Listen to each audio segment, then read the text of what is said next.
everyone, so quick overview how to install a new mini player in Google Play Music. So in case you're listening to it on Chrome on your web browser, on laptop there is like a show mini player button here, the bottom right. So with the mini player you can control music playback outside the browser window, but you need to install it. So let's see how it works. You're directed to Chrome Web Store. And then this is an app, so just tap on that and then add app. It doesn't have that great reviews though, but okay, about 4 million users.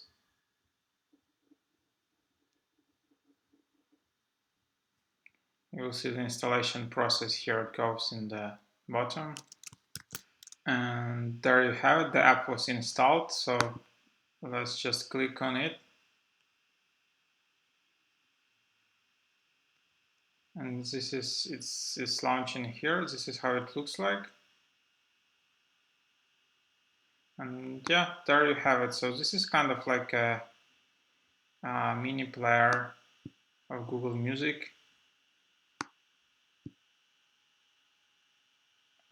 Yep, always on top. You can do that. So basically the idea is that you can browse through other windows, other like tools, or maybe you are gaming and stuff, and it will be still playing on top and stuff like that.